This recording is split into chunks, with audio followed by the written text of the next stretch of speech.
Assalamualaikum warahmatullahi wabarakatuh. Selamat siang untuk kita semua. Perkenalkan, nama saya Sevina Pulahada dari kelas manajemen C kelompok 12. Di sini saya akan menjelaskan beberapa materi dari makalah kami yang berjudul Biaya Overhead Pabrik.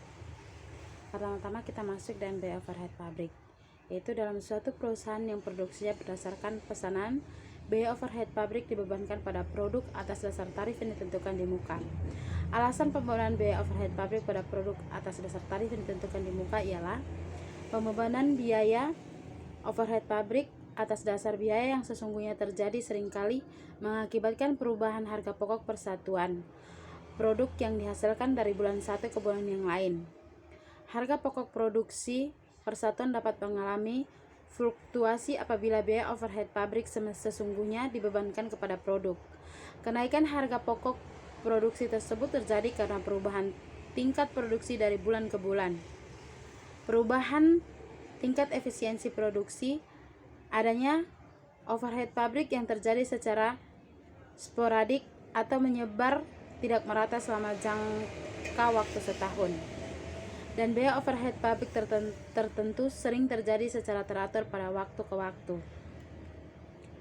Rumusan masalah yang diambil dari makalah ini adalah bagaimana penggolongan biaya overhead pabrik, bagaimana penentuan tarif biaya overhead pabrik, bagaimana pembebanan biaya overhead pabrik, bagaimana pengumpulan biaya overhead pabrik sesungguhnya, apa dan bagaimana perlakuan terhadap selisih biaya overhead pabrik. Kita masuk ke materi yang berikut adalah penggolongan biaya overhead pabrik. Yang pertama berdasarkan sifatnya. 1. Biaya bahan penolong. Biaya bahan penolong adalah biaya yang dipakai untuk membantu penyelesaian suatu produk yang jumlahnya relatif kecil, sehingga biaya tersebut digolongkan ke dalam biaya produksi tidak langsung, misalnya seperti lem atau perekat pada perusahaan percetakan pernis dan paku perusahaan mebel. Yang kedua, biaya tenaga kerja tidak langsung. Biaya tenaga kerja tidak langsung adalah biaya tenaga kerja yang diberikan kepada pekerja atau karyawan yang tidak menangani secara langsung dalam proses produksi, misalnya seperti gaji direksi produksi, gaji karyawan pada departemen pembantu, dan upah mandor. Yang ketiga, biaya penyusutan aktiva pabrik. Biaya penyusutan aktiva tetap pabrik adalah biaya penyusutan terhadap aktiva atau aset tetap yang dipakai di pabrik untuk penyelesaian produk baik secara langsung ataupun tidak langsung, misalnya seperti penyusutan mesin pabrik, penyusutan gedung pabrik, penyusutan kendaraan pabrik, dan penyusutan barang inventaris lainnya. Yang keempat, biaya reparasi dan pemeliharaan. Biaya reparasi dan pemeliharaan adalah biaya yang dikeluarkan untuk perbaikan dan perawatan mesin dan juga peralatan pabrik. Yang kelima, biaya asuransi pabrik. Biaya asuransi pabrik adalah biaya yang dikeluarkan untuk membagi risiko yang mungkin akan terjadi dalam proses produksi di pabrik, misalnya seperti asuransi gedung pabrik, asuransi tenaga kerja pabrik, dan lain sebagainya. Yang keenam, biaya jasa kepada pihak lain. Biaya jasa kepada pihak lain adalah biaya yang muncul atau ditimbulkan karena penggunaan jasa kepada pihak lain guna penyelesaian dan juga kelancaran proses produksi, misalnya seperti biaya reparasi mesin pabrik, biaya listrik dan air untuk pabrik, dan lain sebagainya. Yang ketujuh, biaya-biaya lain yang sifatnya tidak langsung adalah biaya yang berkaitan dengan proses produksi, yaitu biaya yang dikeluarkan pada departemen pembantu, misalnya seperti gaji mandor, bagian gudang, bahan baku, dan cadangan pembangkit listrik diesel. Kita masuk ke materi yang berikut berdasarkan perilakunya terhadap produksi. BOP variabel ada biaya overhead pabrik yang bertambah dan juga berkurang sebanding dengan perubahan volume produksi, sehingga BOP per unit akan selalu sama atau tetap meskipun terdapat perubahan pada volume produksi, misalnya seperti biaya dalam bahan penolong. Kemudian BOP tetap adalah biaya yang jumlahnya tetap atau sama dan pada batas-batas tertentu tidak akan terpengaruh oleh perubahan volume produksi, sehingga jumlah akan selalu tetap meskipun volume produksi mengalami perubahan. Sebaliknya, BOP per unit akan selalu berubah berbanding terbalik dengan perubahan volume produksi, misalnya seperti biaya penyusutan mesin pabrik, penyusutan gedung pabrik, dan lain sebagainya. Yang berikut, BOP semi variabel adalah biaya overhead pabrik yang jumlahnya berubah secara proporsional dengan perubahan jumlah produksi.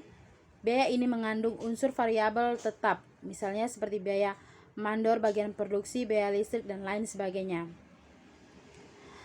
Kita masuk ke materi berikut berdasarkan hubungan dengan departemen.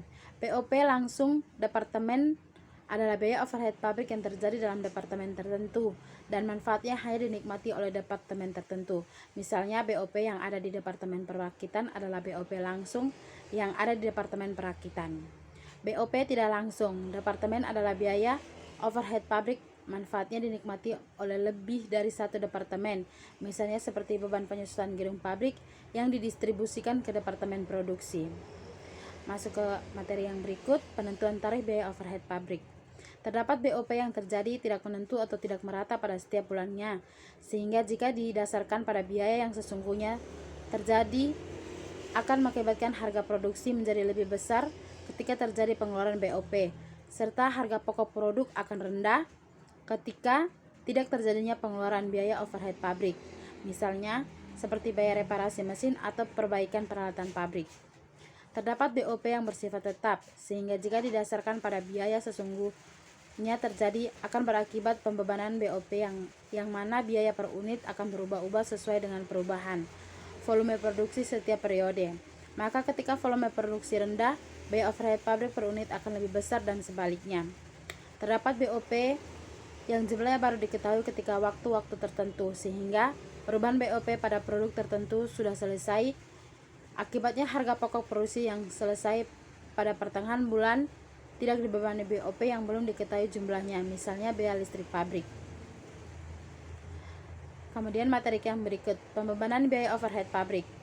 Penentuan tarif biaya overhead pabrik dapat menggunakan dasar pembebanan yang dapat dipilih dari salah satu dasar berikut. Yang pertama, jumlah satuan produk, biaya bahan baku, biaya tenaga kerja langsung, jam tenaga kerja langsung, dan jam mesin. Materi yang berikut, pengumpulan biaya overhead pabrik. Biaya overhead pabrik yang sesungguhnya terjadi dikumpulkan untuk dibandingkan dengan biaya overhead pabrik yang dibebankan kepada produk atas dasar tarif yang ditentukan di muka. Selisihnya terjadi biaya overhead pabrik yang dibebankan kepada produk atas dasar tarif yang ditentukan di muka dengan biaya overhead pabrik yang sesungguhnya terjadi merupakan biaya overhead pabrik yang lebih atau kurang dibebankan. Pada pengumpulan biaya overhead pabrik sesungguhnya dalam metode variable costing, maka seperti halnya dalam metode full costing, biaya overhead pabrik yang sesungguhnya terjadi dicatat dalam rekening kontrol biaya overhead pabrik sesungguhnya. Rekening ini dirinci lebih lanjut dalam kartu biaya untuk jenis biaya overhead pabrik yang sesungguhnya terjadi. Karena dalam metode variable costing, biaya overhead pabrik tetap sesungguhnya dibebankan sebagai biaya dalam periode terjadinya, tidak diperhitungkan ke dalam harga pokok produksi, maka biaya overhead pabrik sesungguhnya yang telah dicatat dalam rekening biaya overhead pabrik sesungguhnya kemudian dipecah menjadi dua kelompok biaya, yaitu biaya overhead pabrik variabel sesungguhnya dan biaya overhead pabrik tetap sesungguhnya. Materi yang berikut, perlakuan terhadap selisih biaya overhead pabrik. Yang pertama, setiap akhir bulan biaya overhead pabrik yang kurang atau lebih dibebankan dipindahkan dari rekening biaya overhead pabrik sesungguhnya ke rekening selisih biaya overhead pabrik rekening selisih biaya. Overhead pabrik dicantumkan dalam neraca sebagai beban yang ditangguhkan, atau hal ini dilakukan dengan alasan bahwa selisih biaya overhead pabrik yang terjadi dalam bulan tertentu akan diimbangi dengan selisih biaya overhead pabrik pada bulan berikutnya. Jika selisih tersebut disebabkan oleh kesalahan dalam perhitungan tarif biaya overhead pabrik atau keadaan-keadaan yang tidak berhubungan dengan efisiensi operasi seperti karena perubahan harga bahan penolong dan tarif upah tenaga kerja tidak langsung, maka selisih tersebut dibagi rata ke dalam rekening-rekening persediaan produk dalam proses persediaan produk jadi dan harga pokok penjualan. Kita sampai pada kesimpulan dari makalah dari judul yang kami ambil adalah pembebanan biaya overhead pabrik pada produk atas dasar tarif yang ditentukan di muka ialah pembebanan biaya overhead pabrik atas dasar biaya yang sesungguhnya terjadi seringkali mengakibatkan perubahan harga pokok persatuan produk yang dihasilkan dari bulan satu ke bulan yang lain. Perusahaan dalam menghitung harga pokok produksi menggunakan metode harga pokok pesanan, sehingga manajemen memerlukan informasi harga pokok produksi persatuan pada saat pesanan selesai dikerjakan. Sementara biaya overhead pabrik baru diketahui jumlahnya setiap akhir bulan atau akhir tahun. Hal tersebut juga merupakan alasan mengapa pembebanan biaya overhead pabrik pada produk atas dasar tarif yang ditentukan di muka. Sekian dan terima kasih. Itu adalah sedikit materi dari makalah kami. Sekian dan terima kasih.